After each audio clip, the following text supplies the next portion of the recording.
souhaite la bienvenue aujourd'hui dans notre segment de diffusion du service ENC. Alors, dans cette journée un peu pluvieuse, on veut quand même vous sourire et vous souhaiter vraiment un temps ensoleillé avec nous. Aujourd'hui, sur le set, on a Pasteur Mailly, mon épouse. Bonjour tout le monde. On a également Ministre Patrick, un des anciens de l'Église Nouvelle Création aussi. Bonjour, il fait, c'est la pluie à l'extérieur, mais c'est le soleil à l'intérieur. Tout à fait, tout à fait. Écoutez, on a des segments intéressants pour nous tous aujourd'hui et j'aimerais qu'on puisse regarder ensemble, dans ce petit cœur à cœur qu'on a aujourd'hui, une nouvelle qui m'a un peu choqué. Et c'est en train de révéler un peu la corruption de la société qu'on est en train de voir à une vitesse vertigineuse. Avez-vous entendu parler de Lil Nas X qui a sorti ou bien qui représente une chaussure dédiée à Satan? Je ne sais pas si on a l'image. C'est un rappeur, Lil Nas X. Et puis, il y a une compagnie qui a choisi de pouvoir promouvoir ce produit.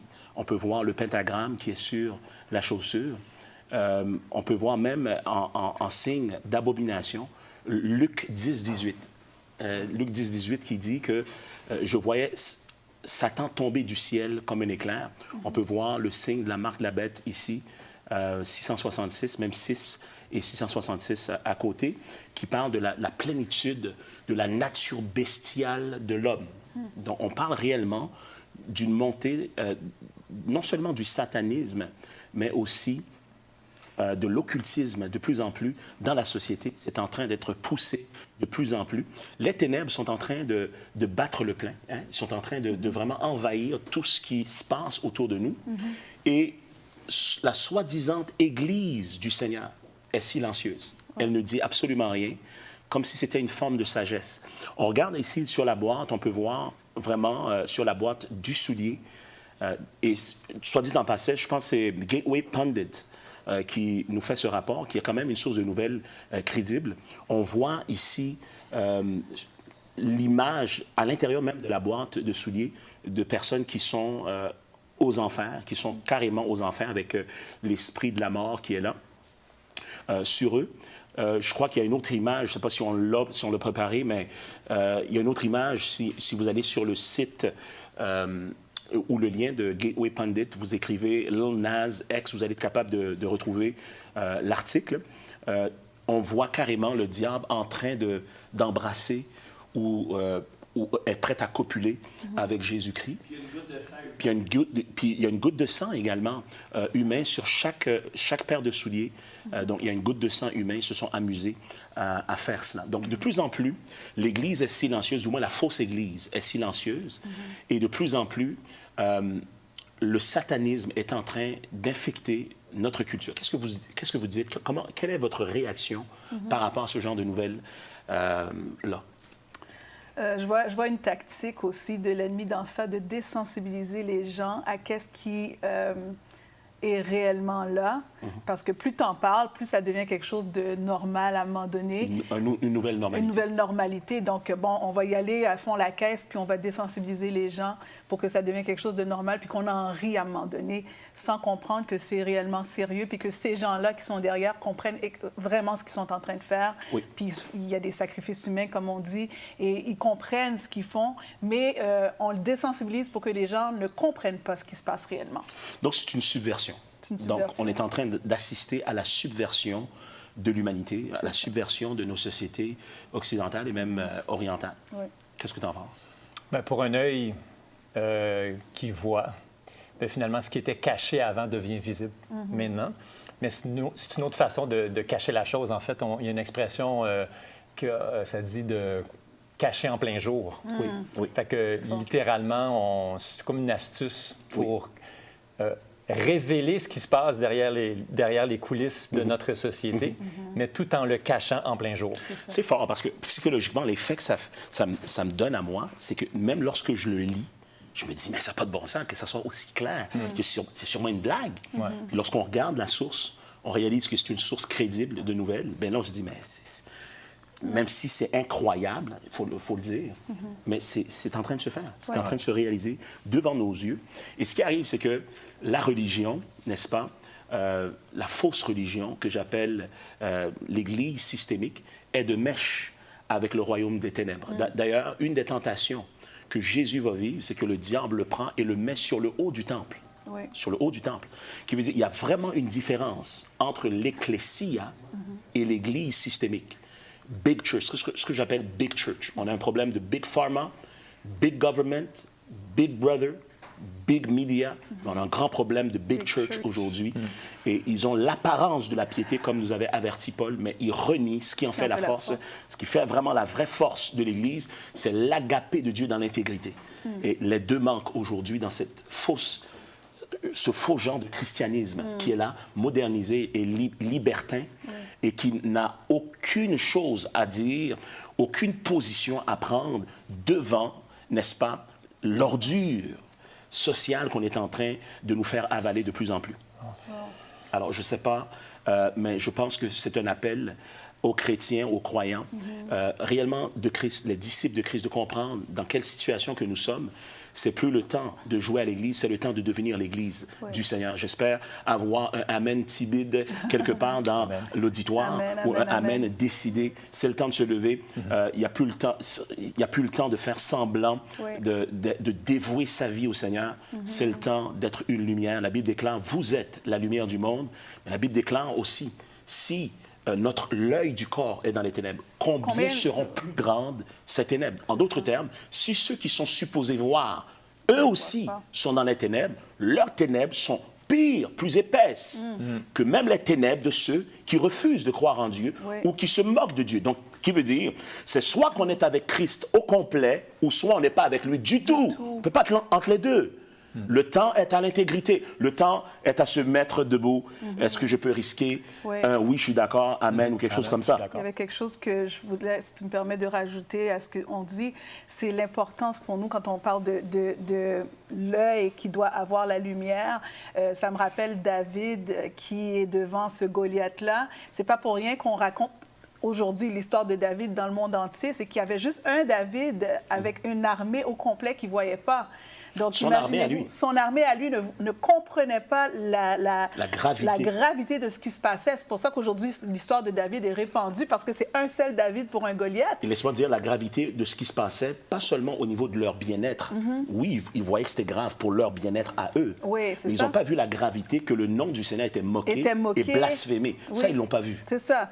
Donc, dans 1 Samuel 17, si on prend le temps de lire l'histoire dans 1 Samuel 17, la Bible dit, à partir du verset 29 et 31, on voit David puis son frère Éliab qui le traite d'orgueilleux parce qu'il veut se tenir pour la vérité. Puis souvent, on va voir des gens qui vont penser que ceux qui se tiennent pour la vérité, sont des arrogants, ils veulent se faire passer pour quelqu'un d'autre, etc. Ils veulent se faire un nom. Ils veulent se faire un nom, un peu comme qu'est-ce qu'ils ont dit à David. David, pourquoi est-ce que tu es là? Parce que on te connaît, hein? T'aimes ça, venir voir ce qui se passe. T'es un orgueilleux. C'est ce que son frère lui disait. Pourtant, David avait réellement une cause. Puis en anglais, ça dit, pourquoi est-ce que vous me jugez sur le fait que je me lève? Est-ce qu'il n'y a pas réellement une cause ici?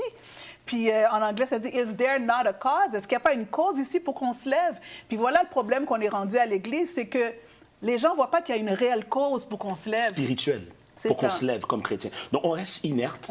On s'attend que les choses reviennent à la normale sans comprendre que pour que ça revienne à la normale, il va falloir que le peuple de lumière se lève. Et réduise au silence l'œuvre des ténèbres. Dis Amen si tu le crois dans le nom de Yahweh. Et donc, vraiment, on doit comprendre que le message est toujours plus important que le messager. Et aujourd'hui, beaucoup de nos leaders ont oublié ça.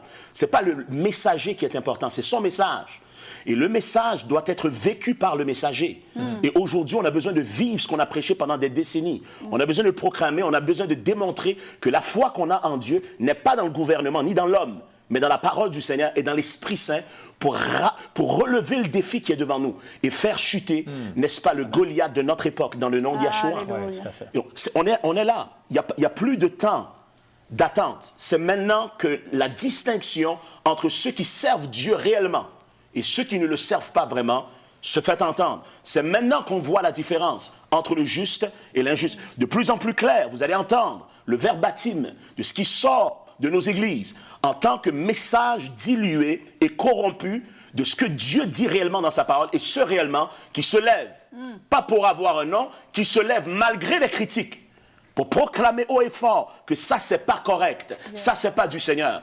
Écoutez, la Bible n'a pas déclaré qu'on serait persécuté parce qu'on nous empêche de prêcher la vérité. La Bible déclare, heureux serez-vous si vous êtes persécutés à cause de la justice. Qui veut dire, lorsque quelque chose n'est pas juste, même à l'extérieur de nos églises, et qu'on se tient pour la justice, on se tient pour la droiture, et qu'on est critiqué, attaqué, on nous malmène, eh bien, la Bible déclare, vous êtes heureux, vous êtes bénis. Pourquoi? Parce que vous faites la différence. Est-ce qu'il y a quelqu'un qui peut dire amen à ça? Amen, amen. Donc, lorsqu'on commence à réaliser qu'il y a une cause, comme disait Pasteur Magui, qui est plus importante que notre nom, notre réputation, ou même la belle image de notre ministère ou de notre Église. Il y a une cause ici, non seulement pour l'Église, les valeurs chrétiennes, les valeurs morales, mais aussi une cause pour l'humanité et même la société ici, dans l'État du Québec. Il y a une cause. Yes. Et elle va pas être, cette cause ne sera pas répondue par elle-même. Ça prend un peuple qui va se lever. Pour moi, c'est ahurissant de voir que même des gens qui ne connaissent pas Jésus sont plus éveillés que la plupart des chrétiens le dimanche matin qui continuent à louer, à adorer le Seigneur voilé. Très peu de chrétiens sont éveillés. Pourquoi? Parce qu'on a besoin d'un leadership éveillé également. That's right. Le peuple est à l'image de son leader. Et aujourd'hui, j'aimerais encourager tous les pasteurs qui ont commencé à se lever, non seulement ici au Québec, mais au Canada et un peu partout dans le monde. Le temps est de se lever. Et si on se lève, l'Éternel va se lever. Amen. J'ai dit, si on se lève, l'Éternel va se lever. Amen. Il dit, ma gloire se lèvera sur toi. Et donc aujourd'hui, j'aimerais vraiment nous mettre au défi. Nous mettre au défi. N'y a-t-il pas une cause? N'y a-t-il pas une cause? On a une vidéo qu'on a préparée pour vous. On espère que vous allez apprécier une danse par nul autre que ma propre sœur, Marlene Norbal, qui a préparé un segment, une chorégraphie pour vous à l'instant. Donc, après cette présentation, on vous retrouve par la suite. Si vous appréciez notre cœur à cœur aujourd'hui et que vous désirez nous appuyer financièrement, vous avez l'opportunité de le faire en allant sur notre site internet à www.chefinacentral.com/don. Vous pouvez alors choisir l'option qui vous convient le mieux.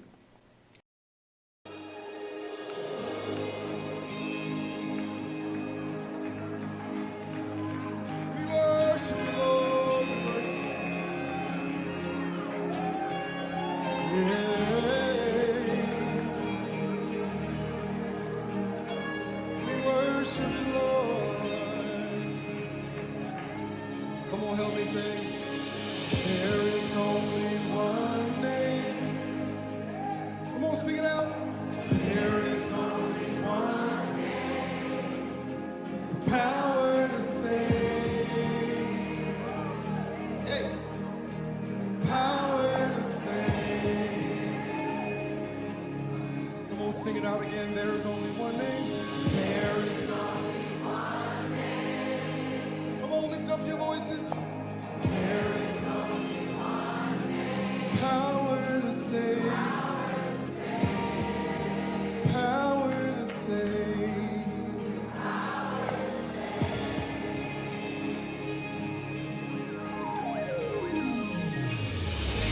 And our God, He is champion. He reigns forevermore. Hey, forevermore. Come on, sing it out. Say, our God, He's champion. He reigns forevermore. Forevermore.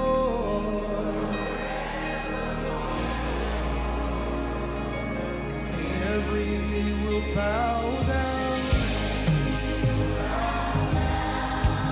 and every tongue will confess Jesus Christ.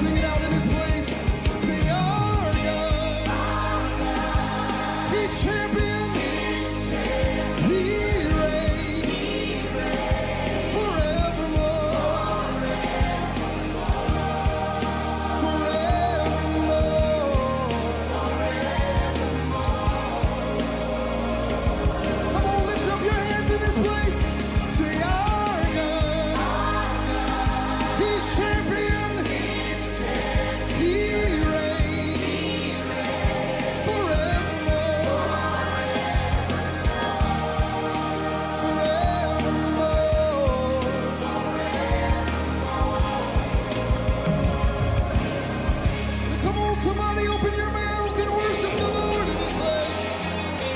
Hey! Hallelujah! God, you reign. Hey!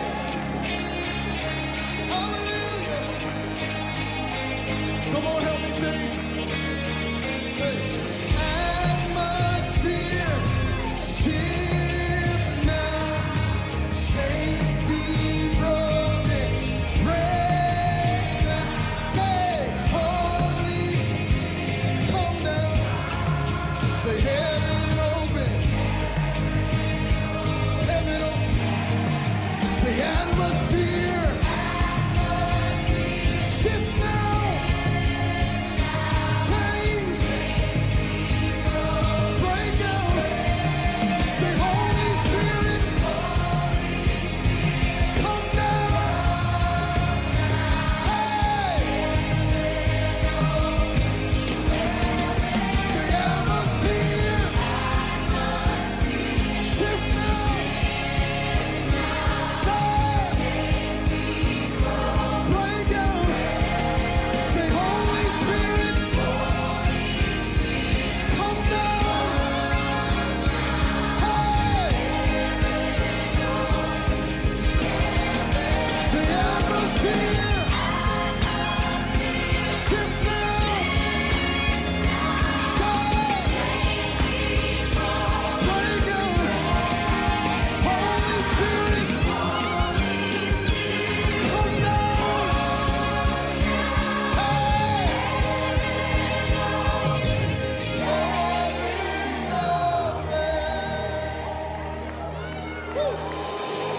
God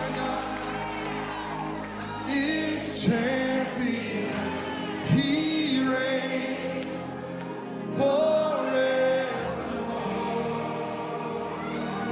Hey, forevermore.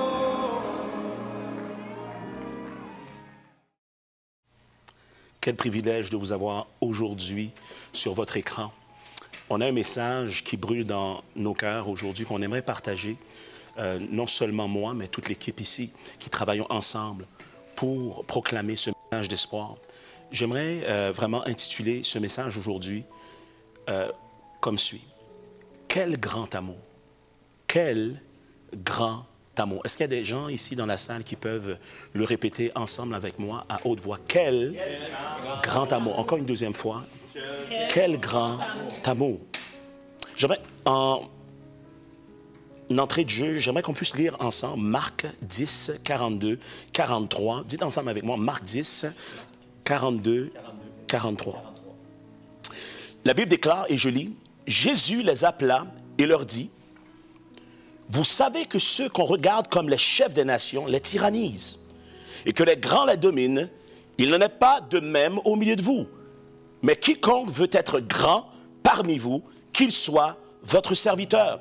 Quiconque veut être grand parmi vous, qu'il soit votre serviteur. » Christ, en entrée de jeu, est en train de parler d'un principe, comme quoi les princes de ce monde, les rois de ce monde, ceux qui gouvernent, ceux qui sont en position d'influence et d'autorité sur la population, eh bien, il n'est pas rare que ces gens usent de leur pouvoir, la Bible déclare, à travers les paroles du Seigneur, pour tyranniser le peuple.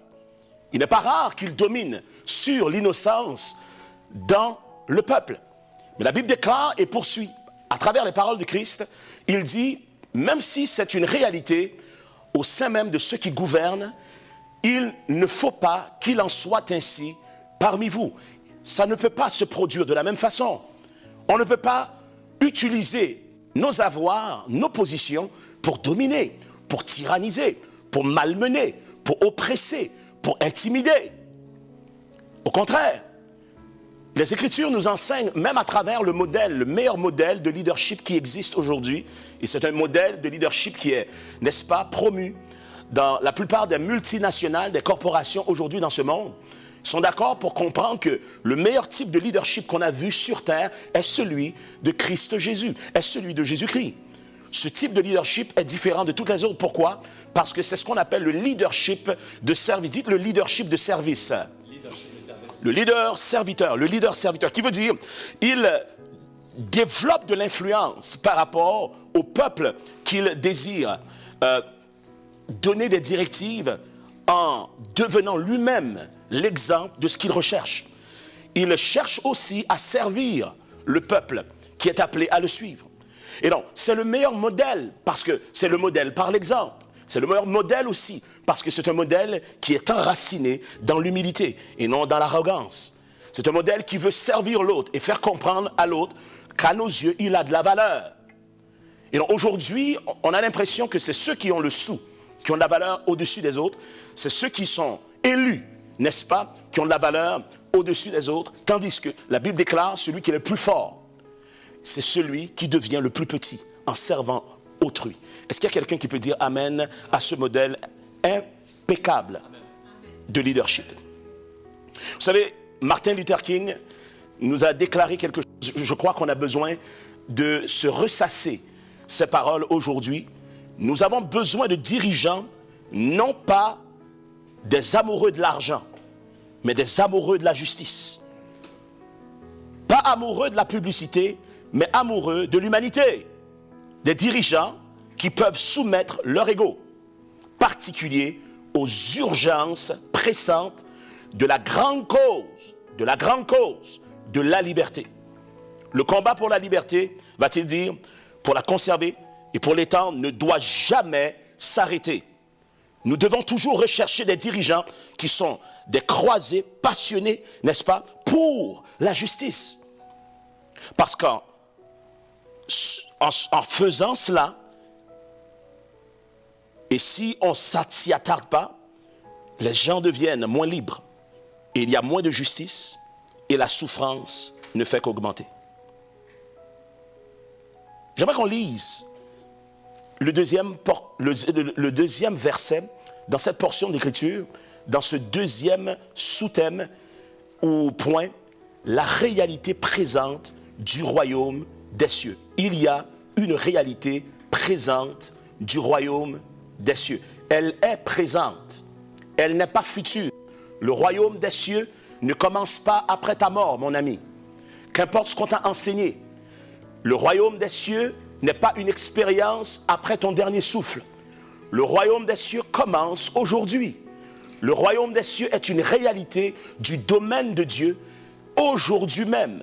Est-ce qu'il y a quelqu'un qui peut dire amen avec moi? Et je vais vous le prouver bibliquement. Comment cet évangile de la fausse religion est à l'encontre de l'évangile que Jésus-Christ lui-même a prêché. Et on va le voir dans ta propre Bible. Marc chapitre 1, 14, 15. Marc quoi? Ah, on m'a laissé tomber. Marc quoi? J'ai presque entendu quelqu'un. Marc quoi? Chapitre 1, verset 14, 15. C'est ma technique pour vous garder éveillé. Ok. Après que Jean eut été livré, Jésus alla dans la Galilée, prêchant l'évangile de Dieu. Il disait, le temps est accompli. En d'autres termes, il n'y a rien à attendre. C'est déjà là. Le temps est accompli. Et le royaume de Dieu est proche. Pas qu'il s'approche, mais il est déjà proche. Il est déjà, en d'autres termes, accessible. Ce que Christ est en train de prêcher, le royaume des cieux est maintenant. Le royaume des cieux est accessible là où ce que tu te tiens. Dis amen, toi qui le réalises ou qui veux le réaliser. Donc, le royaume de Dieu n'est pas quelque chose dans le futur, quelque part. C'est maintenant accessible. Il dit, le temps est accompli. Ensuite, il dit, repentez-vous et croyez dans la bonne nouvelle. Il y a deux éléments qui activent la réalité du royaume des cieux aujourd'hui, dans ce studio, dans ma vie. 2, 1, repentance. Dites repentance. C'est le mot métanoïa. En grec, dites métanoïa. Métanoïa veut dire changement de mentalité, changement de réflexion, changement de perception, métamorphose dans la façon que je perçois ou que je réfléchis aux choses spirituelles. Ça prend une métanoïa, ça prend une transformation. Notre perception personnelle de ce qu'on croit de Dieu n'a pas d'importance. On a besoin de sa vérité pour nous transcender, nous transformer dans notre perception, dans notre façon de penser, pour que le royaume de Dieu, le royaume des cieux devienne une réalité de chaque jour. Jean 3, 13 nous parle de cette réalité du royaume de Dieu. Dites le royaume de Dieu. Dites le royaume des cieux, mon ami. Qu'est-ce que le royaume des cieux? Le royaume des cieux nous a introduit dans l'exemple que Christ va donner d'une réalité qu'il vivait à l'époque. La Bible déclare dans Jean 3, verset 13. Dites ensemble avec moi, Jean 3, verset 13. Jean 3, verset 13 nous dit ceci. Personne n'est monté au ciel, si ce n'est celui qui est descendu du ciel, le Fils de l'homme qui est dans le ciel. Qui est dans le ciel. Je répète. Il dit, personne n'est monté au ciel si ce n'est celui qui est descendu du ciel. Le Fils de l'homme qui est dans le ciel. Il n'a pas dit qui sera dans le ciel, mais qui est au moment présent qu'il leur parle dans le ciel. Jésus parle de lui-même à la troisième personne. Et il déclare, voici l'exemple, voici l'élément, le principe de base pour comprendre ce royaume dont je vous parle depuis le départ. Le royaume des cieux dont je vous parle n'est pas une existence de votre âme après la mort. C'est une dimension de la réalité divine de Dieu, accessible à l'être humain, aujourd'hui même. Il dit, personne n'est monté au ciel en parlant de lui, si ce n'est celui qui est descendu du ciel en parlant de lui. Il dit, le Fils de l'homme qui est dans le ciel au moment présent. Qui veut dire, Jésus, Yahushua, était non seulement sur la terre, il était dans le ciel en même temps. Dis amen, amen et amen si tu le crois. Il vivait dans deux dimensions existentielles. Son corps était rattaché à la terre, mais son esprit était établi dans les lieux célestes en Jésus-Christ, en Dieu, en Yahweh, en lui-même. Et donc, le royaume de cieux, c'est de comprendre que ce n'est pas une place où ce qu'on va, mais c'est une place qu'on devient. Il dit, si on vous dit le royaume de Dieu est ici ou là-bas, ne croyez pas, n'y allez même pas. Il dit, car le royaume des cieux est au milieu de vous. Il est au milieu de vous. Il est là, ce royaume. Il est accessible, ce royaume. Pour pouvoir le vivre, ça prend simplement une transformation de mentalité. Et ça prend de croire dans la bonne nouvelle. Dites les deux éléments, repentance et croyance. Beaucoup croient, mais ne se laissent pas transformer dans leur mentalité religieuse. Et voilà pourquoi qu'ils croient, mais il n'y a pas d'effet. Ils croient, mais il n'y a pas de miracle. Ils croient, mais il n'y a pas de mouvement surhumain. Ils croient, mais il n'y a pas de guérison surnaturelle. Ils croient, mais il n'y a pas d'intervention divine. Pourquoi? Parce qu'ils croient, mais ils ne sont pas transformés dans leur mentalité. Dites, métanoïa est nécessaire. Et donc Jésus nous dit ceci. Il dit, je suis dans les deux dimensions en même temps. Je suis homme et je suis pleinement Dieu. Je suis physique et je suis spirituel. Je suis poussière tirée de la terre et je suis aussi lumière tirée des cieux. Dis amen un peu. Donc, la Bible déclare ceci, dit dans Marc 9, la Bible déclare dans le verset 1 jusqu'au verset 2, il leur dit encore, je vous le dis en vérité, quelques-uns de ceux qui sont ici ne mourront point, qu'ils n'aient vu le royaume de Dieu venir avec puissance. 6 jours après, Jésus prit avec lui Pierre, Jacques et Jean et il les conduisit seuls à l'écart sur une haute montagne et il fut transfiguré devant eux. Il fut quoi? Transfiguré devant eux. Jésus leur annonce qu'ils vont voir le royaume des cieux. Et 6 jours plus tard, ils voient le royaume des cieux. Mais lorsqu'ils observent ce royaume des cieux, lorsqu'ils expérimentent ce royaume des cieux, le royaume des cieux n'est pas un château. Le royaume des cieux n'est pas un temple. Le royaume des cieux n'est pas une église. Le royaume des cieux est une personne saturée de la gloire de Dieu. Oh, la personne de Christ dans toute sa splendeur, dans toute sa lumière. J'aimerais dire ceci, c'est mon troisième point. Le royaume des cieux est d'être transfiguré à l'image de Dieu. Le royaume des cieux se voit toujours à travers une personne et non un bâtiment.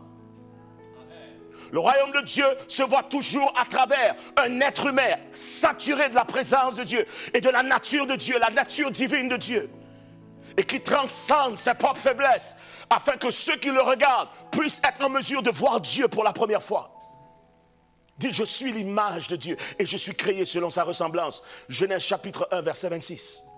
Alors, la Bible déclare que lorsque Christ est transfiguré devant eux, ils ont vu le royaume des cieux. Dis amen, amen, amen. Combien désirent que d'autres voient le royaume des cieux dans leur vie? comme il désire être l'expression, la transmission de la nature divine, sans restriction dans sa société. Est-ce qu'il y a quelqu'un ici qui le veut dans sa vie? Laisse-moi t'entendre faire du bruit dans cette place dans le nom de Yahshua. Mets tes mains ensemble et déclare, je le veux aujourd'hui dans le nom de Yahweh. Je suis fatigué de chanter quelque chose que je ne vis pas. Je suis fatigué de lire quelque chose dans la Bible que je ne vois pas dans ma Bible, dans ma vie. Je suis fatigué, épuisé de croire sans voir. Il est temps que ma croyance me permette de vivre ce royaume de Dieu que j'ai tellement proclamé et témoigné. Dis Amen si c'est ton cas aujourd'hui. Donc le royaume des cieux est d'être transfiguré à l'image de Dieu. C'est ce que le mot conversion veut dire. Savez-vous que l'apôtre qui a succédé Jésus, l'apôtre Pierre qui a marché sur les eaux, chassé des démons, guéri des malades, était un inconverti? Il croyait, mais il n'y avait pas de métanoïa. Il n'avait pas été transformé dans sa mentalité. Et donc, on a beaucoup des exemples aujourd'hui comme Pierre dans nos églises. Certains sont derrière la chair, d'autres sont devant la chair. Mais dans les deux cas, beaucoup ne sont pas convertis. Conversion parle d'être transformé, même dans nos cellules, d'être transformé jusqu'à les infimes parties de qui que nous sommes. L'évangile est un évangile réel, l'évangile de Christ, le vrai, emmène une transformation, non seulement dans ton esprit, ton âme, mais même ton corps connaît une métamorphose, une transfiguration. Une transfiguration graduelle, parce que la lumière est en train de pénétrer même tes cellules, la lumière de Dieu. Dis Amen quelqu'un. Voilà pourquoi il est impossible de prêcher réellement ce royaume de façon non diluée et ne pas voir des gens être guéris dans leur corps. Impossible. Même des gens qui ont connu la mort ont été ressuscités d'entre les morts parce que l'évangile de Christ, l'évangile de lumière, est un évangile de vie. La Bible déclare au commencement était la parole était avec Dieu. La parole était au commencement, elle était avec Dieu et la parole était Dieu. La Bible déclare en elle était la vie et la vie était la lumière des hommes. Il n'y a pas de vie pour l'homme, pour l'humanité. Il n'y a pas d'espoir sans cette lumière de Christ qui illumine et transcende notre existence. Quelqu'un devrait dire Amen. Amen. Je dis que peut-être quelqu'un a raté l'opportunité pour dire Amen. Je le dis à ta place. Je dis Amen à ta place. La Bible déclare ceci. Écoute mon ami. Jean 17 dit métanoi. Dit métanoïa. Dit Seigneur, change ma mentalité. Oh, il y a peut-être des athées qui m'écoutent aujourd'hui. Change ta mentalité. Donne-lui une chance. Change ta perception de ce que tu pensais croire et connaître de Dieu. Donne-lui une chance. Au moins, sois intellectuellement honnête. Mets-toi sur le neutre et permets à Dieu de se révéler aujourd'hui dans ta vie. S'il ne le fait pas, ok. Mais s'il le fait, alors tu as une décision à prendre. Regardez ensemble avec moi. Jean 17, verset 3. Communément, lorsque j'étais jeune, on me disait, écoutez, la vie éternelle, c'est que tu vas flotter, hein, n'est-ce pas? Après la mort, tu vas chanter Alléluia, hein, tu vas ressembler à un ange, tu vas battre des ailes pendant toute une éternité. Alléluia, Alléluia, Alléluia, Alléluia, Alléluia, Alléluia, Alléluia, Alléluia. Et c'est tout ce que j'allais faire pendant une éternité. Quand je commençais à comprendre que le royaume des cieux, la vie éternelle, dit la vie éternelle, malgré ce qu'on m'avait donné comme enseignement, était contredit par la Bible. La Bible déclare ici, je lis, Jean 17, verset 3. Jean quoi? Allons le lire dans ta Bible. La Bible déclare ici, dit, or, la vie, ensemble, à haute voix, or, la vie éternelle, c'est qu'ils te connaissent, toi, le seul vrai Dieu, et celui que tu as envoyé, Jésus-Christ, Yahshua HaMashiach, qui est son vrai nom. Même son vrai nom est déformé aujourd'hui. Et donc, la Bible nous déclare que Yahshua HaMashiach, son vrai nom, il dit que la vie éternelle n'est pas une existence de l'âme après la mort, mais la vie éternelle, c'est une relation qu'on cultive avec Dieu, dans une expérience réelle, personnelle et intime, sur une base quotidienne. Ça, c'est la vie de Dieu. Ça, c'est la vie de l'Éternel. Ça, c'est la vie du roi des rois qui dépasse et qui transcende ma personne. C'est la vie de Dieu qui coule dans mes veines. Est-ce qu'il y a des gens qui veulent vivre pleinement cette vie éternelle et ne pas mettre à demain ce qu'ils peuvent vivre aujourd'hui? La Bible déclare dans 2 Corinthiens 3, verset 18, le temps nous fait la guerre, il dit, nous tous qui, le visage découvert, contemplons comme dans un miroir la gloire du Seigneur. Nous sommes transformés dans la même image, de gloire en gloire. De quoi? De gloire en gloire. Il y a un verset que je vais spontanément lire rapidement. La Bible déclare ceci, c'est dans 2 Corinthiens 4, 3, 5. Je vais le dire rapidement. Si notre évangile est voilé, ou est encore voilé, il est voilé pour ceux qui périssent. Pour les incrédules dont le Dieu de ce siècle a aveuglé l'intelligence. Ils n'ont pas eu de métanoïa, de métamorphose de leur mentalité. Afin qu'ils ne vissent pas briller la splendeur de l'évangile, de la gloire de Christ. Quelle est la splendeur de l'évangile, de la gloire de Christ? Bien, la splendeur de l'évangile qu'on prêche, c'est d'être l'image de Dieu. Ce n'est pas ce qu'on dit, ce n'est pas les belles paroles. On doit devenir dans les actions et dans l'être ce qu'on proclame. Voilà pourquoi on n'a pas d'impact dans l'évangélisation, parce qu'on dit des choses qu'on ne vit pas.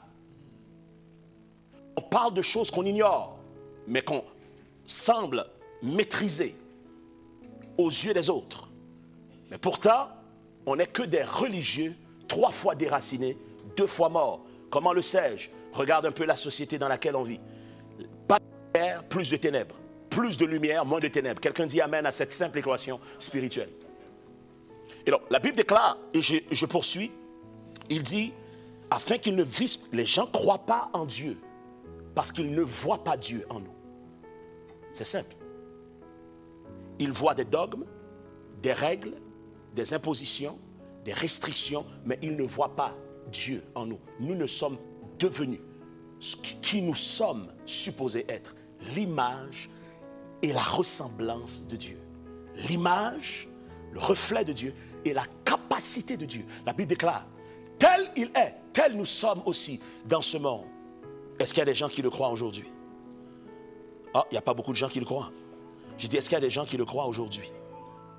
Tel que Dieu est, tel nous sommes aussi dans ce monde. C'est ce que nous dit la parole. La Bible déclare, nous sommes transformés dans la même image de Jésus, de gloire en gloire. Il y a des gens qui pensent que c'est une gloire de plus en plus. Ce n'est pas une gloire de plus en plus. La Bible déclare que lorsqu'on est devant un miroir et que nous sommes transformés de gloire en gloire, nous tous comme êtres humains, on est avec une dimension de gloire. Dès notre naissance, on est avec une dimension de gloire. C'est biblique, le temps nous manque pour y aller. La Bible déclare, lorsqu'on regarde Jésus dans la parole, lorsqu'on regarde Christ, Christ veut qu'on puisse voir notre reflet. La Bible est le miroir. Lorsqu'on regarde ce que Jésus dit, lorsqu'on regarde ce que Jésus a fait, lorsqu'on regarde qu'est-ce que Jésus a guéri, lorsqu'on regarde ce que Jésus a chassé, lorsqu'on regarde ce que Jésus a confronté, lorsqu'on regarde ce que Jésus a tenu pour, lorsqu'on regarde dans la parole de Dieu et qu'on voit l'histoire de Jésus, tu dois être en mesure de voir le reflet de ta vie. Et donc, lorsque tu regardes et que tu contemples le Seigneur, tu adores le Seigneur, tu le contemples, nous passons de notre gloire humaine et nous devenons sa gloire divine. C'est immédiat. C'est immédiat parce que c'est déjà accompli. Acclame le Seigneur si tu crois que tout est accompli. Donne-moi un bon alléluia bien fort si tu es capable. Et donc la Bible déclare, et je lis, Jean 17, 22, 26. Jean quoi? 17, 22, 26. Y a-tu du monde encore à cabane? Oui. Y a-tu du monde encore à messe? C'est pas la grande messe, mais c'est la messe quand même. N'est-ce pas, Monsieur André? OK. Jean 17, 22 à 26. Est-ce qu'on peut lire ensemble avec moi? Il dit, je leur ai donné la gloire que tu m'as donnée, afin qu'ils soient un comme nous sommes un. Il y a des gens qui disent, mais Dieu ne donne pas sa gloire à l'homme. C'est faux. Non, Dieu ne donne jamais sa gloire à l'homme. C'est faux. La Bible vient de te dire le contraire. La religion veut te comprendre, poser ce que Christ se tue à nous donner. Il s'est littéralement tué pour qu'on puisse comprendre ça. Il dit, je leur ai donné la gloire même gloire, il parle au Père. Il leur est donné la même gloire que tu m'as donnée. Ils l'ont. Que quelqu'un dit, je l'ai reçu par la foi. Je leur ai donné la gloire que tu m'as donnée, afin qu'ils soient un comme nous sommes un. L'heure n'est pas à la division raciale. L'heure est à l'unité de l'humanité en Christ. L'heure n'est pas, n'est-ce pas, aux scissions à cause des différentes nuances de couleurs de la peau. L'heure est à l'unité, l'heure est à l'amour. L'heure est à la guérison au niveau des scissions raciales ou ethniques. La Bible déclare, afin qu'ils soient un, moi en eux et toi en moi, afin qu'ils soient parfaitement un et que le monde connaisse que tu m'as envoyé et que tu les as aimés comme tu m'as aimé. Le seul qui peut guérir la création de la corruption, c'est nul autre que Christ Jésus-Christ. Christ le Sauveur, Jésus-Christ, Yahushua, Hamashiach. Il n'y en a pas d'autre. L'homme, dans son matérialisme, nous a fait voir, durant les derniers 30 ans, quel est le résultat du matérialisme. La société est en déchéance, en décadence. Nous avons reculé comme humanité, malgré l'avancement des technologies. L'homme est devenu tout simplement une bête beaucoup plus habile et sophistiquée à exercer le mal. Et donc, en réalité, nous n'avons pas évolué. Il n'y a pas eu d'évolution. Il y a une dévolution de la nature humaine, une dévolution de la race tout entière. Pourquoi? On a oublié notre identité. Nous sommes d'abord des êtres spirituels. Nous sommes d'abord, que tu le crois ou pas, tu es d'abord esprit avant d'être l'enveloppe de chair que tu penses que tu es. La Bible déclare ceci, je lis. Il dit, moi en eux et toi en moi, afin qu'ils soient parfaitement un et que le monde connaisse que tu m'as envoyé et que tu les as aimés comme tu m'as aimé. Dites quel grand amour. Père, je veux que là où je suis, regardez ce que Jésus dit. Il n'a pas dit là où ce que je serai. Il dit, Père, afin que là où je suis présentement là. Je suis dans cette dimension du royaume des cieux. Je suis physiquement sur terre, mais je règne spirituellement dans les cieux. Il dit, Père, je veux que là où je suis, ce que tu m'as donné soit aussi avec moi, afin qu'ils voient ma gloire. En d'autres termes, qu'ils vivent ma gloire.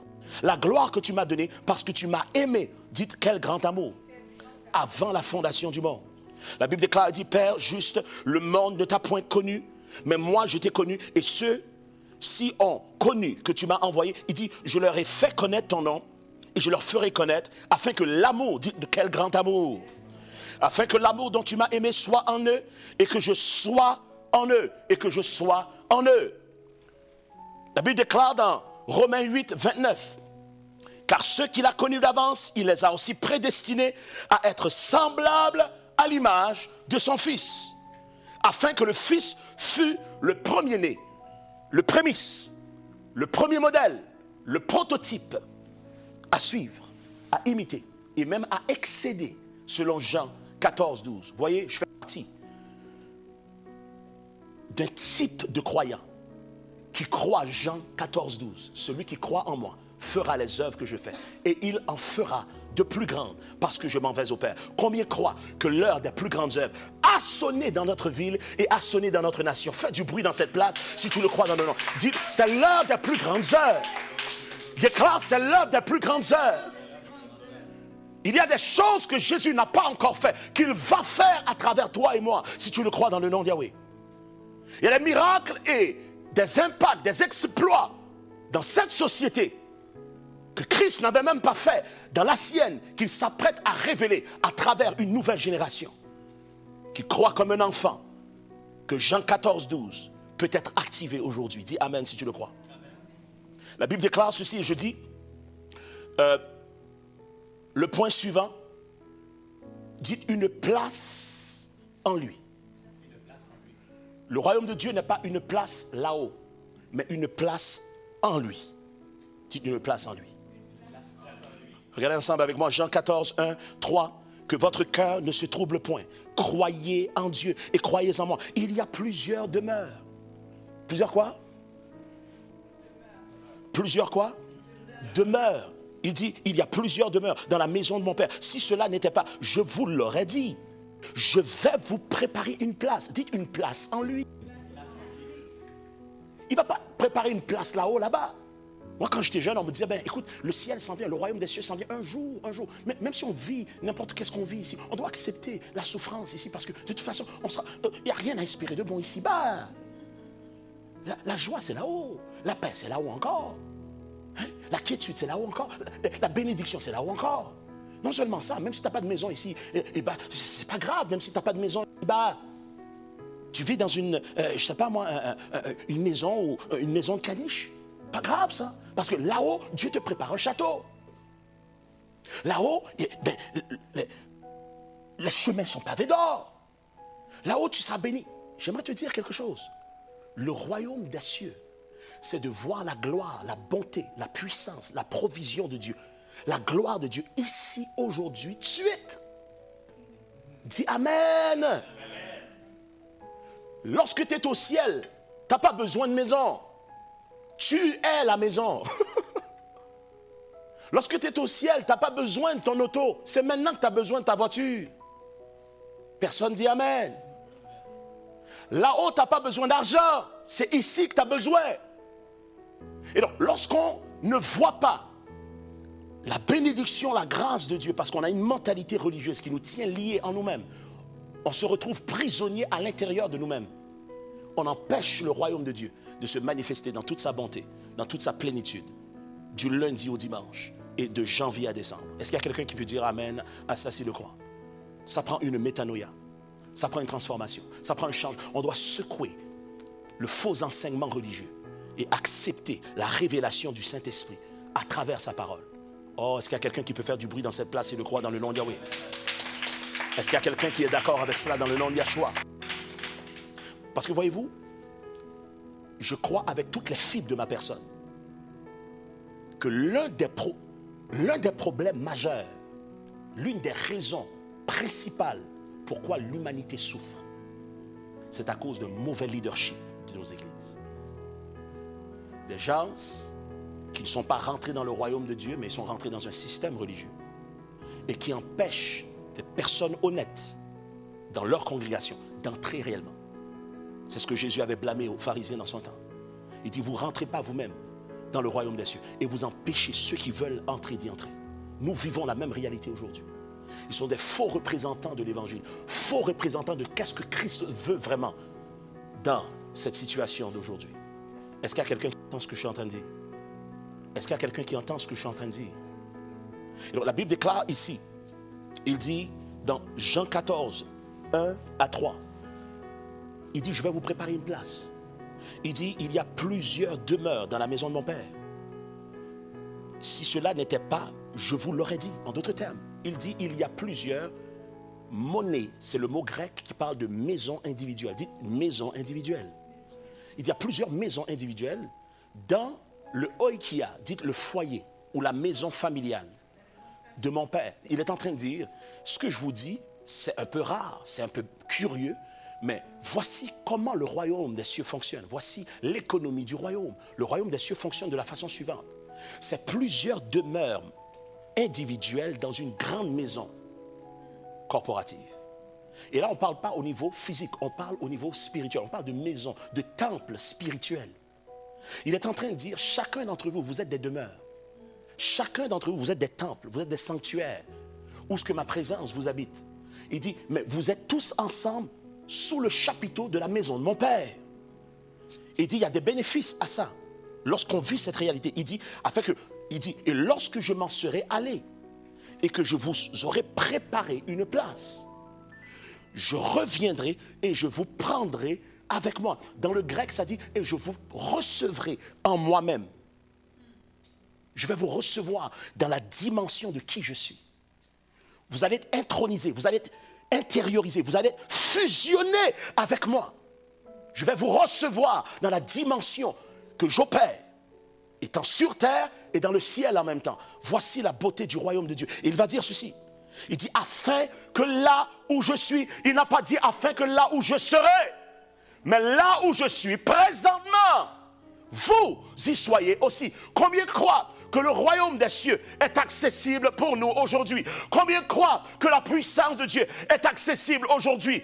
Est-ce qu'il y a des gens qui le reçoivent et qui le reçoivent dans le nom de Yahweh? Est-ce qu'il y a des gens qui sont convaincus que l'autorité de Dieu est accessible pour chacun d'entre nous? Nous avons la capacité d'affecter la réalité et de la courber à la volonté de Dieu. Nous avons accès et l'opportunité de faire en sorte que l'Égypte, comme à l'époque, se soumette à la volonté de Dieu. Dis Amen, Amen et Amen si tu le crois.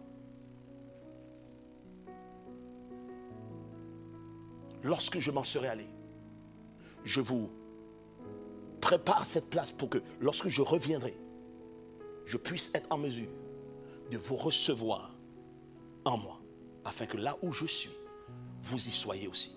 Éphésiens 2, 3, 10 nous dit, il nous dit ici, nous tous aussi, nous étions de leur nombre et nous vivions autrefois selon les convoitises de notre chair, accomplissant les volontés de la chair et de nos pensées. Et nous étions par nature enfants de colère comme les autres. Mais Dieu, qui est riche en miséricorde à cause du grand amour. Dites à cause du grand amour. Dites le grand, c'est pas l'amour, c'est le plus grand des amours qui existent. À cause du grand amour dont il nous a aimés. Il dit, nous qui étions morts par nos offenses, il nous a rendus à la vie avec Christ. C'est par la grâce que vous êtes sauvés. Il nous a ressuscités ensemble. Et il nous a fait asseoir ensemble dans les lieux célestes en Jésus-Christ. En Jésus-Christ. Nous sommes en Jésus-Christ. Pas devant Jésus-Christ. Pas à côté de Jésus-Christ. Nous sommes en Jésus-Christ. La Bible déclare que même lorsqu'on était encore dans nos péchés, le grand amour nous a tellement aimés qu'il nous a ressuscités ensemble. Tandis qu'on ne cherchait même pas Dieu. En esprit, nous n'existions même pas encore. Mais lorsque Christ a été ressuscité, il nous a ressuscités. Regardez bien ce que le texte dit. Mais la Bible déclare, nous tous aussi, nous étions de leur nombre et nous vivions autrefois selon les convoitises de notre chair, accomplissant les volontés de la chair et de nos pensées. Et nous étions par nature des enfants de colère comme les autres. Mais Dieu qui est riche en miséricorde à cause du grand amour dont il nous a aimés, nous qui étions morts par nos offenses, on est encore morts. Mais malgré qu'on était morts, il nous a rendus à la vie. En esprit, il nous a rendus à la vie. Quand? Ça fait plus de 2000 ans. Spirituellement, l'Esprit de Dieu a pardonné l'humanité. Il n'y a personne qui m'entend aujourd'hui. Jésus ne reviendra pas mourir sur la croix une autre fois pour pardonner l'humanité. Il a pardonné l'humanité une fois pour toutes. Afin que quiconque croit en lui ne périsse point. Eh bien, j'ai le goût de vous partager ce fameux verset, Jean 3,16. Car Dieu a tant aimé le monde. Pas car Dieu a tant aimé l'Église. Car Dieu a tant aimé le monde entier. Sans discrimination. Car Dieu a tant aimé le monde qu'il a donné son Fils unique, afin que quiconque croit en lui ne périsse point, mais ait la vie éternelle, ait la vie du royaume. Dis Amen, Amen et Amen. La Bible déclare, et je lis, il dit, il nous a ressuscités ensemble avec lui. Il nous a fait asseoir, pas devant son trône, mais avec lui, sur son trône. Le royaume des cieux, c'est d'être en Christ, assis sur son trône en même temps. Oh, il n'y a personne qui dit Amen. Le livre d'Apocalypse nous dit, celui qui vaincra, je le ferai asseoir avec moi sur mon trône.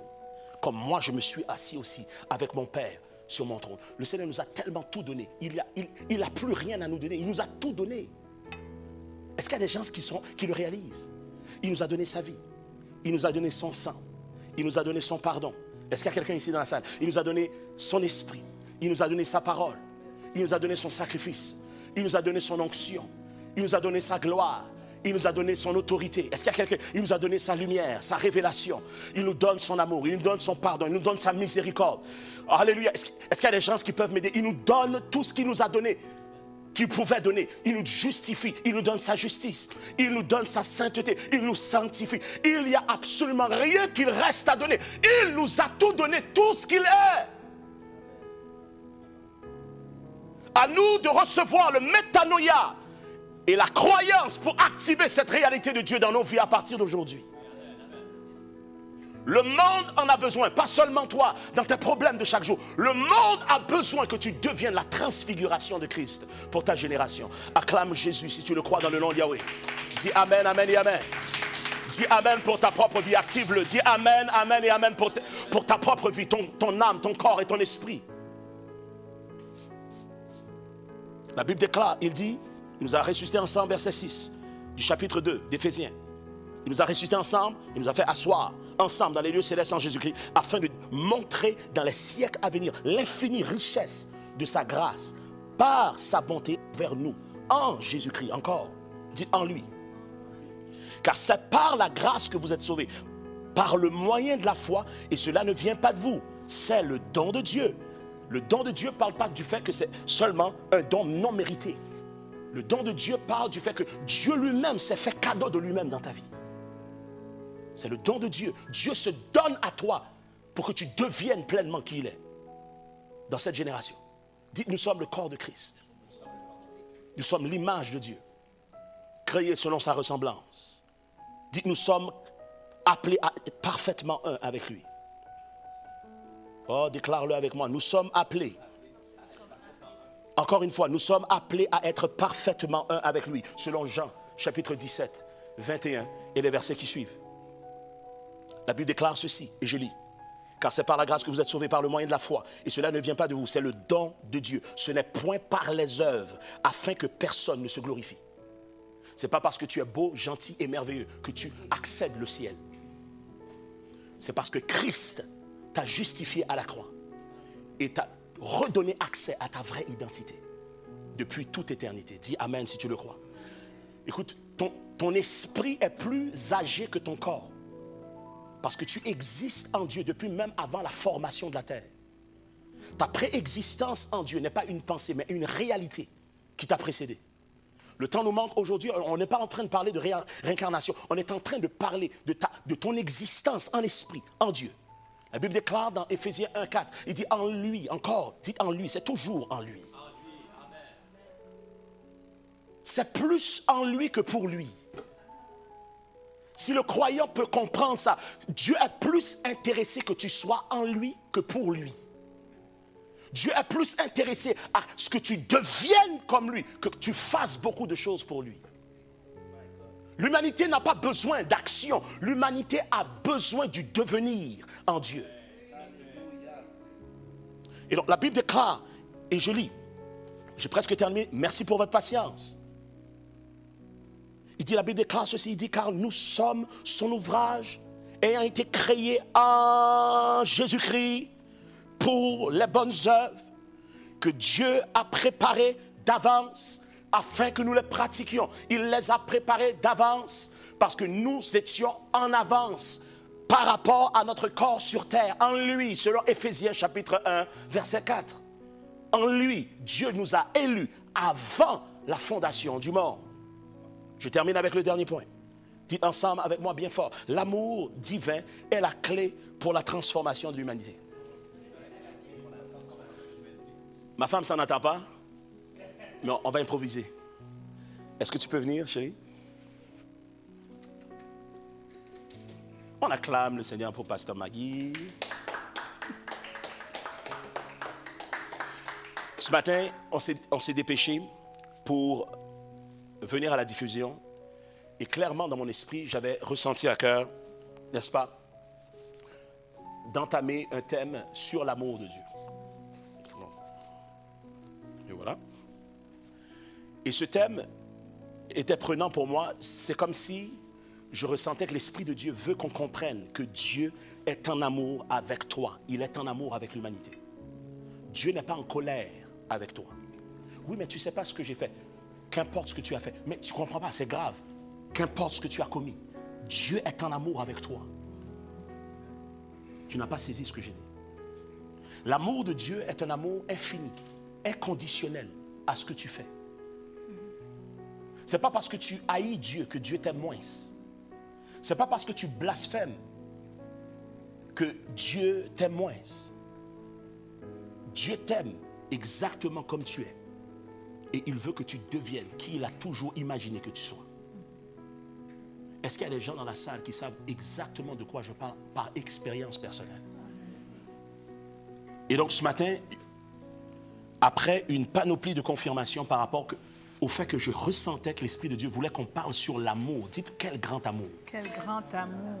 À ma grande surprise, j'ai écrit le dernier point qu'on va aborder à l'instant et qu'on va terminer avec. L'amour divin est la clé pour la transformation de l'humanité. L'amour divin est la clé pour la transformation de l'humanité. Est-ce qu'on peut le répéter ensemble avec moi comme une belle chorale? L'amour divin, L'amour est divin la clé est la seule clé pour la transformation, pour la transformation de l'humanité. de la condition humaine. Et à ma grande surprise, je n'avais pas eu le temps de voir ses ornements ce matin. Puis à ma grande surprise, elle porte un collier que je vois pour la première fois. On dirait que c'est la première fois que je vois qu'elle le porte. Et à ma grande surprise, c'est marqué tout simplement, tu peux enlever, qu'on le voit. Oui. Love. On voit le mot love, qui est amour, en forme de clé. J'ai dit, that's it. That's it. C'est une confirmation. La porte La clé. de la joie et du bonheur ne peut que s'ouvrir à travers la clé de l'amour de Christ pour que l'humanité puisse avoir accès à un havre de paix qu'il n'a pas connu jusqu'à présent. Est-ce qu'il y a des gens qui le reçoivent? Oui.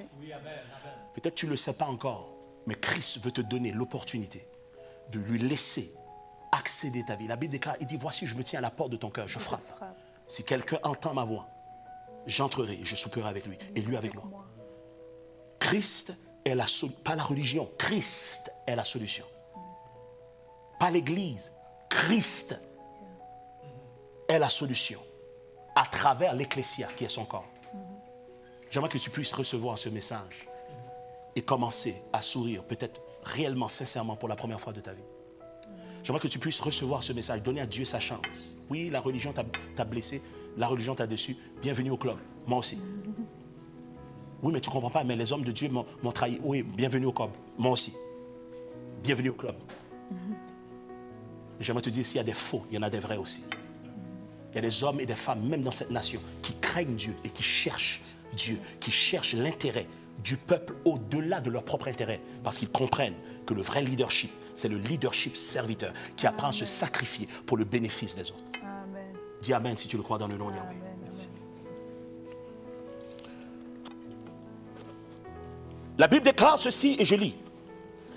Il dit, afin qu'il vous donne, selon la richesse de sa gloire, d'être puissamment fortifié par son esprit dans l'homme intérieur, en sorte que Christ habite dans vos cœurs par la foi, et qu'en étant enraciné et fondé dans l'amour. Dans l'amour. Dans quoi? L'amour. Vous puissiez comprendre avec tous les saints quelle est la largeur, la longueur, la profondeur, la hauteur, et connaître encore le mot-clé. Dites l'amour de Christ. L'amour de Christ. Dites l'amour de Christ. Ah, vous n'êtes pas là, ça. Vous n'êtes pas là aujourd'hui. Il a manqué du café à matin. Dites l'amour de Christ bien fort. Connaître l'amour de Christ, ce n'est pas quelque chose de philosophique. C'est quelque chose de spirituel qu'on expérimente. Le mot connaissance ici parle de vivre l'amour pour toi. Ce n'est pas assez de le lire. Ce n'est même pas assez de l'entendre aujourd'hui. Tu as besoin de le vivre. Est-ce qu'il y a des gens qui sont prêts à le vivre? Est-ce qu'il y a des gens qui sont prêts à le vivre à un autre niveau? Il dit, la Bible déclare, il dit, et connaître l'amour. Vous puissiez comprendre avec tous les saints quelle est la largeur, la longueur, la profondeur et la hauteur, et connaître l'amour de Christ qui surpasse toute connaissance, en sorte que vous soyez remplis jusqu'à toute la plénitude de Dieu. Ce qui nous amène à vivre la plénitude de Dieu, c'est de connaître le sujet le plus important, la plus grande connaissance, qui est de comprendre l'amour inconditionnel de Dieu pour toi.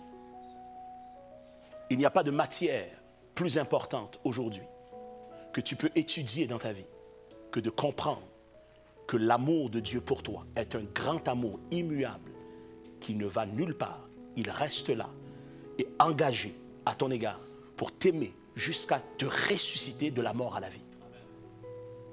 L'amour de Dieu. La Bible déclare dans Romains 8, 19, 21, et nous terminons avec ce verset. Aussi, la création, qui veut dire l'humanité, attend-elle avec un ardent désir la révélation des fils de Dieu. Pas du Fils de Dieu, des fils de Dieu. Beaucoup de croyants attendent le retour du Seigneur sans comprendre que dans la table du temps de Dieu, l'humanité entière et Dieu lui-même attend que les fils du royaume se lèvent. Les filles du royaume se lèvent. Toute l'humanité attend cet événement, attend cette réalité. Dit la révélation, la manifestation, le dévoilement de la vraie nature des fils de Dieu. Il dit car la création a été soumise à la vanité, non de son gré, mais à cause de celui qui l'a soumise, en parlant d'Adam, avec l'espérance qu'elle aussi sera affranchie de la servitude. Et il dit de la corruption, de la servitude, de l'esclavage, de la corruption, pour avoir part à la liberté de la gloire des enfants de Dieu. En d'autres termes, que l'image de Dieu, étant la progéniture de Dieu lui-même, faisant plus partie de la race humaine seulement, mais de la race de lumière, la race de Dieu lui-même sur terre, que nous puissions être en mesure d'effacer toute forme de corruption dans notre société. Telle est la mission de l'Église. Telle est la mission de l'Ecclésia. Ce n'est pas d'échapper ce monde et d'aller dans un ciel lointain. C'est de devenir le ciel et envahir cette terre de lumière. Acclame le Seigneur si tu le crois dans le nom de Yahweh. Dis Amen, Amen et Amen si tu le crois. La raison pour laquelle tu respires l'oxygène que Dieu a permis sur terre, c'est que tu deviennes une différence que tu veux voir sur terre.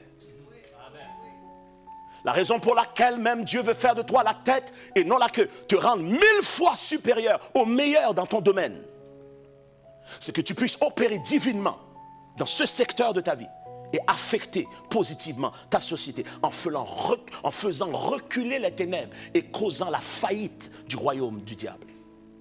Dis Amen, Amen et Amen, si tu le crois. Donc j'aimerais qu'on prie aujourd'hui pour le Québec. J'aimerais qu'on prie aujourd'hui pour Montréal. J'aimerais qu'on prie également pour l'Ecclésia, la vraie.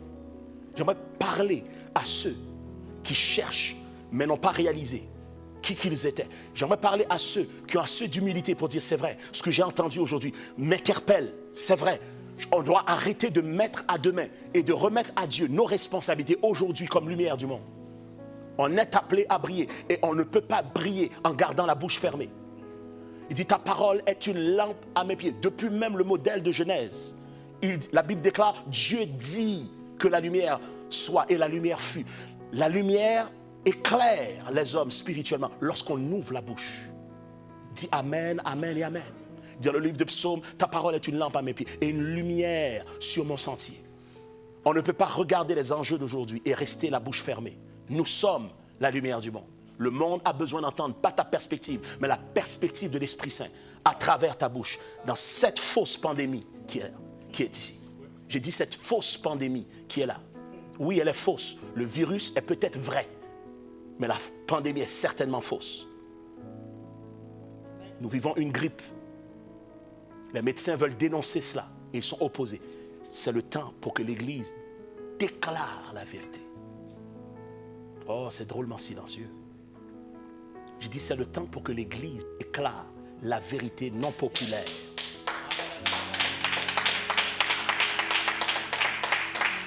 Il y a un message qu'on a enseigné l'année passée, avant même, pas l'année passée, ça fait déjà depuis 2019, avant même les événements de 2020, du confinement et autres. En fait, c'est bien ça, c'est bien en 2020, c'est bien en 2020, au début même c'est-à-dire au début même de la pandémie.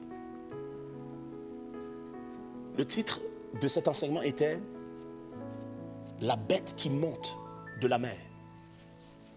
En fait, non, qui monte de la terre. La bête qui monte de la mer est un thème qu'on connaît tellement bien. Mais la bête qui monte de la terre est un thème qu'on n'avait pas beaucoup vu. Et cette bête qui monte de la terre qui commande l'allégeance au peuple de la terre, à la première bête qui monte de la mer. Cette bête de la terre a l'aspect d'un agneau. Mais lorsqu'il parle, c'est la voix du dragon qu'on entend. Donc, cette bête a l'aspect de l'agneau de Dieu, a l'aspect de Jésus. Mais lorsqu'il parle dans sa doctrine, c'est une infestation d'une doctrine qui vient du puits de l'enfer. Ça produit la mort. Ce sont des enseignements, des prédications qui produisent la corruption. La recherche du gain, la recherche de l'avoir, du pécuniaire, le matérialisme que Dieu veut assassiner. On cherche à le ressusciter dans plusieurs églises. Vous faire comprendre que le succès, c'est une preuve que Dieu est avec nous. Maman peut te bénir avec l'argent. Maman peut te bénir avec l'argent, évangéliste, prophète, apôtre. L'argent peut venir lorsque tu fais l'œuvre du diable à travers ta fausse religion. Mon cher ministre de chant, tu peux vivre dans la fornication, impressionner les gens avec tes beaux chants et vivre comme le diable et un adultère et commencer à proclamer l'évangile en chant que tu ne vis pas vraiment. Voilà pourquoi que les gens refusent de venir à Christ, parce que tu n'es pas l'image de Dieu, tu es l'image de ton père, Satan le diable. Tu n'es pas à la ressemblance du Seigneur, parce que ton désir n'est pas qu'il soit connu, mais que tu sois connu. Le temps est à la repentance. Tu ne peux pas utiliser l'évangile pour essayer de régler les problèmes d'insécurité intérieure. L'évangile n'est pas ta plateforme, c'est la plateforme du Saint-Esprit. Le plus que tu renonces à toi, le plus que Christ pourra apparaître. Mais tant que tu es là, tu empêches l'atmosphère par ta charnalité et tu empêches Christ de faire rayonner son amour à travers toi pour que l'humanité qui souffre soit guérie.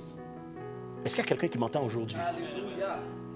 Le problème de l'humanité est le leadership, non seulement de l'Église, en termes des leaders de l'Église, mais l'Église elle-même, l'Ecclésia comme leader dans l'humanité, est fautive. Certainement, ici, en Occident, nous avons besoin d'un réveil spirituel. Il n'y aura pas d'émancipation du Québec sans réveil spirituel. Et le réveil spirituel réel va te donner un éveil sur ce qui se passe sociopolitiquement. Parce que Christ a une solution positive pour ce qui se passe. Acclame Jésus si tu le crois dans le nom de Dieu. Quel grand amour. J'ai dit quel grand amour. Est-ce qu'on peut prier ensemble? J'aimerais qu'on élève la voix là où nous sommes. Père, dans le nom surhumain de Yahushua, nous prions que pendant même que nous prions, en ce moment même, que ta présence devienne palpable, même dans ce studio, que ta gloire soit transmise à travers les ondes, à travers les vibrations, à travers ma voix, à travers les images. Va au-delà de ce qu'un homme est capable de communiquer. Communique ton amour aujourd'hui d'une façon indéniable, que la rivière de Dieu nettoie les blessures, nettoie les pleurs, nettoie la frustration et la colère dans le cœur de milliers d'entre nous qui nous écoutent aujourd'hui. Père, que tu puisses relever celui qui était courbé, encourager celui qui était découragé, fortifier celui qui avait abandonné, fortifie leurs mains, fortifie leur âme, donne-leur espoir. Nous cassons maintenant l'atmosphère de la peur dans le Québec, dans le nom de Yahshua. Que ton amour envahisse l'atmosphère totalement, d'espoir renouvelé, d'une espérance ressuscitée. Fais en sorte que l'humanité s'éveille à leur vraie spiritualité qui se trouve en toi. Casse et brise toute forme de forteresse, tout mécanisme de pensée, d'autodéfense qui empêche cet homme ou cette femme de voir ton amour que tu as manifesté à la croix pour lui et pour elle. Qu'ils comprennent que même lorsqu'ils n'étaient pas de ton bord, même lorsqu'ils n'étaient pas intéressés à te connaître, tu avais déjà aimé cet homme, déjà aimé cette femme, déjà aimé cet adolescent, cet adolescent. Tu avais déjà aimé cet homme d'âge mûr ou cette femme avancée dans la vieillesse. Père, que ton amour inonde notre conscience, que ton amour inonde notre perception, que ton amour inonde notre mentalité, que ton amour transcende même nos corps. Voilà pourquoi je prie dans le nom de Yahweh, spécialement pour celui qui est mécréant et qui a abandonné la foi. Je prie que cette maladie qu'il a soit guérie maintenant dans le nom de Yahshua. Je prie pour celui qui se moque, que ton amour le convainc, qu'il soit complètement restauré de son infirmité. Je déclare dans le nom de Yahweh afin de m'effacer pour que tu apparaisses dans le nom de Yahweh. Glorifie ton nom. Élève ton nom. Défends ton nom. Proclame ton nom. Révèle ton nom dans le nom de Yahshua, dans cette société, dans cette génération. Révèle-toi. Révèle-toi. Le temps est à la révélation des fils de Dieu. Oh, j'ai entendu personne dans cette salle. Élève ta voix, commence à prier dans le nom de Yahshua, toi qui es là. Ce n'est pas un spectacle, ce n'est pas un jeu. Il y a des gens qui meurent chaque jour, il y a des gens qui commettent le suicide encore cette semaine. Il y a des gens qui sont enlevés la vie. Pourquoi? Parce que l'Église est silencieuse. Le temps est venu de manifester ta gloire, Seigneur. Le temps est venu de révéler ta puissance, révéler ton autorité, révéler ta véracité. Fais au-delà de tout ce que je suis capable de faire. Fais au-delà de mes limites. Glorifie ton nom dans toute cette sphère du Québec, de l'Est à l'Ouest, du Nord au Sud. Envahis cette nation de ta grâce, de ton amour et de ta paix. Que le Québec tombe en amour avec toi et qu'ils sachent qu'ils ont eu des faux représentants de qui tu es. Que le Québec te permette que tu puisses te réintroduire à lui aujourd'hui même. Je le prie avec toutes les fibres de ma personne. Il y a une rotule droite que Dieu est en train de guérir maintenant. Ton nom est André. Tu reçois ta guérison maintenant. Il y a une personne, tu es affecté par une migraine chronique depuis les derniers 6 heures, mais coïncidemment, depuis les 6 dernières années, ça revient de plus en plus. Guérison totale au nom de Yahweh par rapport à cette migraine chronique. Surtout du côté droit, ça te saisit. Torticolis, ça part également. Il y a un sein droit, le cancer disparaît maintenant dans le nom de Yahweh. La masse même disparaît. Tu la cherches, tu ne la trouves plus. Problème de surdité depuis 3 ans, c'est un homme. Il y a eu un fort bruit à un moment donné, je pense dans l'environnement du travail. Il y a un son qui a affecté tes oreilles. À partir de maintenant, je déclare Ephata, que ton oreille s'ouvre dans le nom de Yahweh. Qu'il s'ouvre. Les deux sont affectés, une plus que l'autre, la droite. Sois guéri dans le nom de Yahshua et donne ton témoignage. On l'attend parce qu'on sait que Christ, par son amour, est en train de te guérir présentement.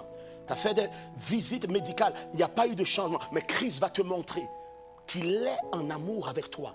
Il guérit cette condition à partir de maintenant. Mets-le au défi, tu verras. Je te mets au défi de mettre ta main sur ton oreille et voir ce qui se passe. Tu sais qui tu es. Gorge sèche, tu as craché du sang pendant la nuit.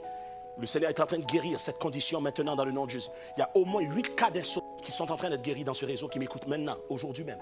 Je déclare dans le nom de Yahweh que toute forme de maladie de la peau, toute forme de maladie au niveau osseux, toute forme de maladie cardiovasculaire, toute forme de maladie, d'infirmité dans ton corps, ton âme et même ton esprit, que tout ce qui est maladif soit guéri par l'amour du Seigneur. Je déclare que Dieu fasse au-delà de toute limitation de science ou de médecine à ton égard aujourd'hui. Que tu sois rétabli et même au-delà de ce que tu as demandé, que Dieu fasse une restauration pleine et totale aujourd'hui dans ta vie, dans le nom de Jésus. Nous prions, Seigneur Dieu, dans les jours qui viennent, qu'il y ait un rassemblement du vrai peuple de Dieu, qu'il y ait une mobilisation du vrai peuple qui est appelé à sa lumière, du vrai peuple qui veut se lever et ne plus rester inactif, qui devient actif aujourd'hui. Je le déclare dans le nom suprême, imbattable de Yahshua, au nom de Jésus. Nous prions également que même des satanistes viennent à Christ. Je prie que celui qui comprend dans sa conscience, comme si c'est le diable ou le prince des ténèbres, ou Satan, Baphomet, qui est le prince de ce monde, nous déclarons qu'il est déjà déchu. D'ailleurs, le verset Luc, qu'on a vu au tout départ dans le cœur à cœur, Luc 10, verset 18, dit, je voyais le diable, je voyais Satan tomber du ciel comme un éclair. Oui, lorsque l'Église se lève pour chasser les ténèbres, chasser les esprits mauvais, chasser les cultures et les mentalités corrompues. Lorsque l'Église se lève, Satan pique une débarque à chaque fois. Il tombe et il tombe rapidement comme l'éclair. Je déclare dans le nom de Yahweh, Satan est un faux Dieu. Il n'est pas réellement ton Dieu. Il n'est pas en amour avec toi du tout. Christ est le vrai Dieu et il est en amour avec toi. J'aimerais que tu l'expérimentes aujourd'hui pour ta personne. Donne-lui une chance et tu verras que ce n'est pas des bobards aujourd'hui. Tu verras, ce n'est pas bidon, mais il est réel et il est en amour avec toi. Et il a caché dans sa parole les clés de ta destinée. Sur ce, j'aimerais que tu te souviennes que Dieu est doté, possédé, animé d'un grand amour envers toi. Si vous appréciez notre cœur à cœur aujourd'hui et que vous désirez nous appuyer financièrement, vous avez l'opportunité de le faire en allant sur notre site Internet à www.shekinahcentral.com/don. Vous pouvez alors choisir l'option qui vous convient le mieux. Si vous désirez nous appuyer de manière soutenue, nous vous invitons à considérer notre programme 5P2P, 5 pains, 2 poissons, qui consiste à choisir une contribution automatique hebdomadaire de 5 $ pour les adultes et de 2 $ pour les enfants. En lui donnant ce peu, avec la foi d'un enfant, Dieu saura multiplier pour les besoins de la multitude, selon comme qu'il est écrit dans Jean, chapitre 6, versets 9 à 11. Pour ce faire, il suffit de télécharger l'application Tidely et de configurer une contribution automatique en choisissant l'option 5P2P. Vous trouverez toute l'information sur notre site Internet à www.shekinahcentral.com/don à l'option 4. Nous vous remercions d'être avec nous aujourd'hui. Comment je vais m'en sortir? On se demande pourquoi ça m'arrive à moi. Garde ton sang-froid. Tu vas pouvoir t'en sortir. Cette situation-là est juste là pour te rendre meilleur.